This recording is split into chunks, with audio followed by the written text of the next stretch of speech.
باللہ من الشیطان الرجیم بسم اللہ الرحمن الرحیم ومن الناس من یقول آمنا باللہ وبالیوم الآخر وما هم بمؤمنین یخادعون اللہ والذین آمنوا وما یخدعون الا انفسهم وما یشعرون فی قلوبهم مرض فزادهم اللہ مرضا ولهم عذاب علیم بما كانوا يكذبون وإذا قيل لهم لا تفسدوا في الأرض قالوا إنما نحن مصلحون ألا إنهم هم المفسدون ولكن لا يشعرون وإذا قيل لهم آمنوا كما آمن الناس قالوا أنؤمن كما آمن السفهاء ألا إنهم هم السفهاء ولكن لا يعلمون وَإِذَا لَقُوا الَّذِينَ آمَنُوا قَالُوا آمَنَّا وَإِذَا خَلَوْا إِلَىٰ شَيَاطِينِهِمْ قَالُوا إِنَّا مَعَكُمْ إِنَّمَا نَحْنُ مُسْتَهْزِئُونَ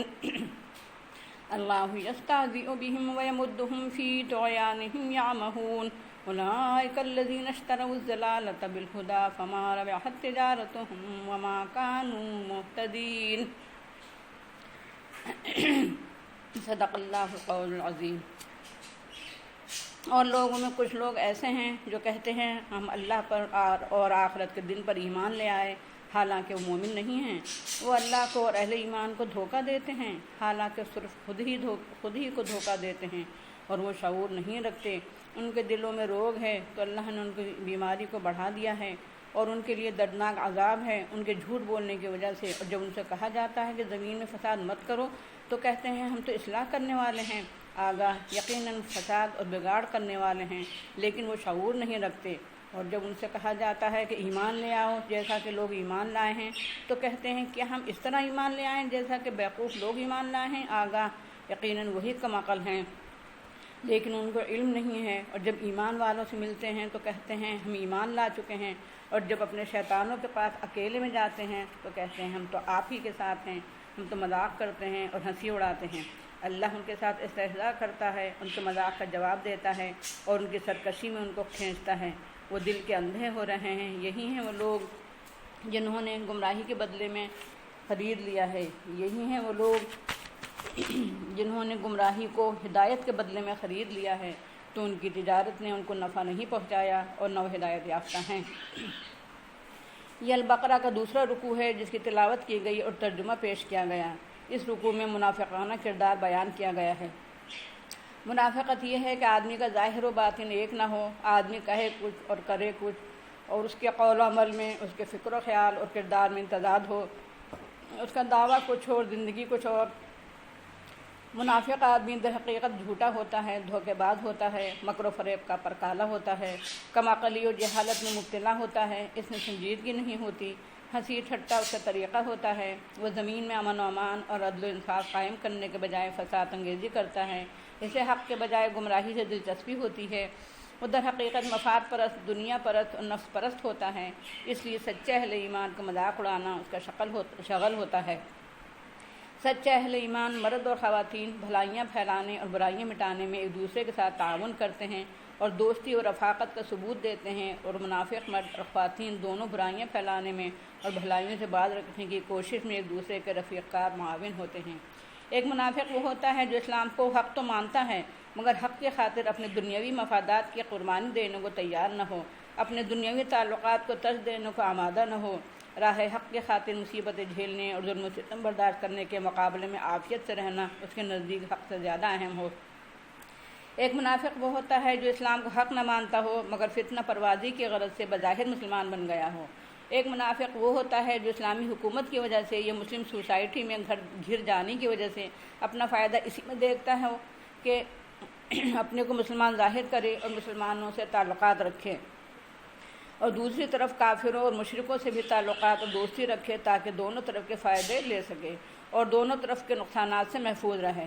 ایک منافق وہ ہوتا ہے جو اسلام اور کفر، حق اور باطل کے درمیان شک اور تردد میں پڑا ہوا ہو مگر اپنے دوستوں، عزیزوں اور رشتہ داروں یا محلے پڑوس کے لوگوں کی وجہ سے مسلمان بن جانے ہی میں اپنا بھلا دیکھتا اور عافیت شمار کرتا ہو۔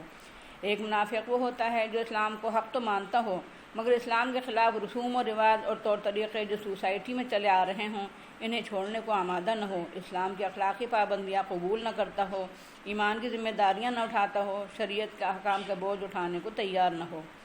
غرض کہ منافقت کا تانا بانا، جھوٹ، دھوکہ، مکر و فریب، مفاد پرستی، غیر سنجیدگی، کم عقلی اور دنیا پرستی جیسی برائیاں ہیں۔ ان تمہیدی باتوں کے بعد اب ان آیاتوں پر غور کرنا چاہیے جو میں نے تلاوت کی ہیں۔ سورہ بقرہ کے دوسرے رکوع میں 13 آیات ہیں اور ان میں سے ابھی صرف 9 آیات میں نے تلاوت کی ہیں جس میں منافقانہ صفات بیان ہوئی ہیں۔ پہلے رکوع میں مومنانہ صفات اور کافرانہ صفات کی طرف اشارے کیے جا چکے ہیں، اور دوسرے رکوع میں جو کچھ بیان کیا گیا ہے وہ یہ ہے۔ لوگوں میں سے کچھ لوگ ایسے ہیں جو کہتے ہیں کہ ہم اللہ پر اور یوم آخرت پر ایمان لے آئے ہیں، حالانکہ وہ مومن نہیں ہیں۔ معلوم ہوا کہ ایمان صرف زبانی دعویٰ یا زبان سے اظہار کا نام نہیں ہے۔ جن حقیقتوں پر قرآن ایمان لانے کی دعوت دیتا ہے ان کو جاننا، یعنی ان کے متعلق سچی اور صحیح معلومات حاصل کرنا جن سے ان کے متعلق صحیح تصور قائم کیا جا سکے، اس علم و فہم کے بعد دل سے قبول کرنا اور زبان سے اقرار کرنا ایمان کے لیے ضروری ہے۔ مگر ان لوگوں نے صرف زبان سے دعویٰ اور اظہار کیا تھا، اس لیے فرما دیا گیا کہ مومن نہیں ہیں۔ اگر یہ ایمان نہیں ہے تو پھر کیا ہے؟ اس کا جواب اس وقت پڑھی گئی آیات میں ہے سے دوسری آیات میں دیا گیا ہے کہ دھوکہ دہی ہے۔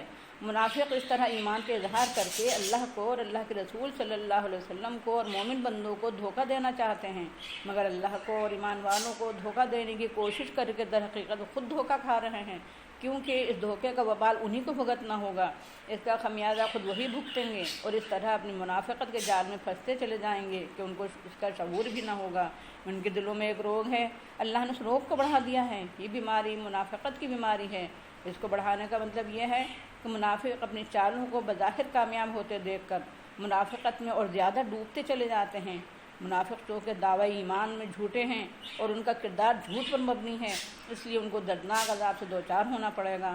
منافقانہ کردار دراصل مفسدانہ کردار ہے۔ منافق آدمی صرف اپنا بھلا چاہتا ہے، سوسائٹی میں فساد ہو، بدامنی ہو، تباہی ہو، بربادی ہو، حق کا بول بالا ہو یا کفر کا بول بالا ہو، اسے کوئی سروکار نہیں۔ اسے تو اپنا مفاد عزیز ہوتا ہے، اور منافقت کا نتیجہ بہرحال فساد اور بگاڑ ہوتا ہے۔ لیکن جب منافقوں سے کہا جاتا ہے کہ فساد برپا نہ کرو، شریف آدمیوں کی طرح مومنانہ کردار اپناؤ، تو فوراً کہتے ہیں ہم تو صلح جو لوگ ہیں، ہم تو اصلاح پسند ہیں، ہم سے اور فساد سے کیا تعلق؟ مگر قرآن مجید ان کو مفسد قرار دیتا ہے اور ساتھ ہی بتاتا ہے کہ ان کی اپنی فساد انگیزی کا شعور نہیں ہے۔ شعور تو جب ہوتا جب اس پہلو پر غور بھی کیا جاتا۔ مفاد پرستی ان کو اس کی فرصت موقع ہی کہاں دیتی ہے۔ جب ان سے کہا جاتا ہے کہ مخلص مومنوں کی طرح ایمان لے آؤ، تو کہتے ہیں کیا ہم کم عقلوں اور بیوقوفوں کی طرح ایمان لے آئیں؟ ان کے نزدیک ایمان کی خاطر مفادات کو قربان کرنا اور مسائل مول لینا اور ظلم و ستم سہنا محض بیوقوفی اور کم عقلی ہے، لیکن قرآن منافقوں ہی کو کم عقل، بیوقوف، احمق ٹھہراتا ہے اور کہتا ہے کہ انہیں اپنی سفاہت اور کم عقلی کا علم نہیں ہے، کیونکہ اگر حق کی خاطر مفادات قربان نہیں کیے جائیں گے تو کیا باطل کے لیے قربان کیے جائیں گے؟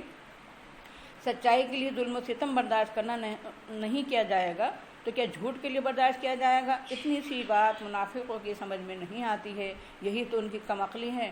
منافق جب اہل ایمان سے ملتے ہیں تو کہتے ہیں ہم تو ایمان لے آئے ہیں، اور جب اپنے شیطانوں سے یعنی اپنے سرداروں سے تنہائی میں ملتے ہیں تو کہتے ہیں ہم تو آپ ہی کے ساتھ ہیں۔ ایمان والوں سے تو ہم ہنسی ٹھٹا کرتے ہیں۔ اللہ تعالیٰ فرماتا ہے ہم ان کے مذاق اڑان کے جواب دیتے ہیں اور ان کو ان کی سرکشی اور طغیانی میں دور تک کھینچ لے جاتے ہیں۔ منافق تو دل کے اندھے ہیں، کیونکہ ان کے لیے ہدایت قبول کرنے کے تمام اسباب مہیا تھے، راہ حق اختیار کرنے کے تمام اسباب مہیا تھے، راہ حق اختیار کرنے کے تمام ذرائع تھے، مگر انہوں نے ہدایت کے بجائے ضلالت اختیار کی، ہدایت کے بدلے گمراہی خرید لی۔ ان کی تجارت نفع بخش ثابت نہیں ہوئی۔ منافق ہدایت یافتہ نہیں ہیں، اور جب تک منافقت نہیں چھوڑیں گے اور مخلصانہ ایمان نہیں لائیں گے ہدایت یافتہ نہیں ہو سکتے۔ محض زبانی دعوے سے کوئی شخص مخلص مومن نہیں ہو سکتا جب تک زندگی ایمان کے مطابق نہ ہو، اور زندگی ایمان کے مطابق اسی صورت میں ہو سکتی ہے جب ایمان سچا اور مخلصانہ ہو۔ جو شخص یا جو لوگ اللہ کو یا اہل ایمان کو دھوکہ دیں گے ادھر حقیقت خود دھوکہ کھائیں گے۔ منافقت ایک مرض ہے، منافق جھوٹے ہیں، انہیں دردناک عذاب دیا جائے گا۔ منافق لوگ مخلصانہ ایمان کو بیوقوفی اور حماقت کہتے ہیں۔ منافق آدمی بیک وقت اہل ایمان اور اہل کفر دونوں سے مفاد حاصل کرنے اور دونوں کے نقصانات سے بچنے کی فکر میں رہتا ہے۔ منافق آدمی گمراہ ہوتا ہے، ہدایت پر نہیں ہوتا۔ اس رکوع کی بقیہ 4 آیات میں منافقانہ کردار کی وضاحت کے لیے 2 مثالیں بیان ہوئی ہیں۔ مثلہم کمثل الذی استوقد نارا فلما اضاءت ما حوله ذهب الله بنورهم وتركهم في ظلمات لا يبصرون صم بكم عمي فهم لا يرجعون۔ ان کی مثال ایسی ہے جیسے کسی نے آگ روشن کی تو جب اس کا ماحول روشن ہو گیا تو اللہ نے ان کا نور چھین لیا اور انہیں اندھیاریوں میں چھوڑ دیا کہ وہ کچھ دیکھ نہیں سکتے ہیں، بہرے ہیں، گونگے ہیں، اندھے ہیں، وہ واپس نہیں ہوں گے۔ یعنی محمد رسول اللہ صلی اللہ علیہ وسلم نے قرآنی مشعل ہاتھ میں لے کر روشنی پھیلائی، جس سے سارا ماحول جگمگا اٹھا، چاروں طرف روشنی پھیل گئی۔ جو لوگ خلوص رکھتے تھے اور سعید روحوں کے مالک تھے، سچی طلب رکھتے تھے، واقعی جستجوئے حق رکھتے تھے، انہوں نے اس روشنی سے فائدہ اٹھایا۔ ان کے ذہن و دماغ اور قلب و روح نے روشنی قبول کی، ان کا سینہ کھل گیا، ان کا دل روشن ہو گیا، وہ سچے اور باکردار مومن بن گئے۔ ان کے عقائد اور اخلاق، ان کی معیشت، ان کی سیاست و اجتماعیت سب جگمگانے لگی، مگر منافق اپنی جہالت کی وجہ سے، اپنے جھوٹ کی وجہ سے، اپنے دھوکے اور فریب کی وجہ سے، اپنے مفسدانہ کردار، مفاد پرستی کی وجہ سے ماحول کے روشن ہو جانے کے باوجود حق کی چمک اور اس کی روشنی سے محروم رہے اور باطل کی اندھیاریوں میں ٹامکٹو یا ماننے لگے، بالکل بہرے، گونگے اور اندھے بن گئے اور حق سے اس قدر دور نکل گئے کہ ان کے لیے واپس آنا ممکن نہیں ہے۔ یہ مثال ان منافقوں کی ہے جو قطعاً ایمان نہیں رکھتے تھے مگر بظاہر مسلمان بن گئے تھے۔ اور کصیب من السماء فیہ ظلمات ورعد وبرق یجعلون اصابعهم فی آذانهم من الصواعق حذر الموت اللہ محیط بالکافرین یکاد البرق یخطف ابصارهم کلما اضاء لهم مشوا فیہ واذا اظلم علیہم قاموا ولو شاء اللہ لذہب بسمعہم وابصارہم ان اللہ علی کل شیء قدیر۔ یا ان کی مثال ایسی ہے کہ جیسے آسمان سے بارش ہو، اس میں اندھیاریاں، کڑک اور چمک ہو اور وہ اپنی انگلیاں اپنے کانوں میں ٹھوس لیں بجلیوں کی وجہ سے، موت کے ڈر سے، اور اللہ کافروں کو گھیرے میں لینے والا ہے، قریب ہے کہ چمک ان کی نگاہیں اچک لے۔ جب ان کے لیے روشنی ہوتی ہے تو اس میں چلنے لگتے ہیں، اور جب اندھیرا چھا جاتا ہے تو چھٹک جاتے ہیں، اور اگر اللہ چاہتا تو ان کی سماعت اور نگاہوں کو سلب کر لیتا۔ یقیناً اللہ ہر چیز پر قادر ہے۔ یہ دوسری مثال ان منافقوں کی ہے جنہوں نے حق کی چمک اور روشنی سے کچھ نہ کچھ فیض پایا تھا مگر وہ شک اور شبہ میں مبتلا تھے۔ ان کا ایمان ایسا کمزور تھا جیسے ریت کی دیوار یا جیسے مکڑی کا جالا، وہ حق کی خاطر مصیبتیں اٹھانے کو تیار نہ تھے۔ اس مثال میں بارش سے وہ دین حق مراد ہے جو محمد رسول اللہ صلی اللہ علیہ وسلم پیش کر رہے تھے اور قرآن پیش کرتا ہے۔ ظلمات یعنی اندھیاریاں، رعد یعنی کڑک، برق یعنی چمک سے مراد و مصیبتیں، مشکلات اور ظلم و ستم کی آندھیاں ہیں جو ہمیشہ اہل باطل کی طرف سے اہل ایمان کو برداشت کرنی ہوتی ہیں۔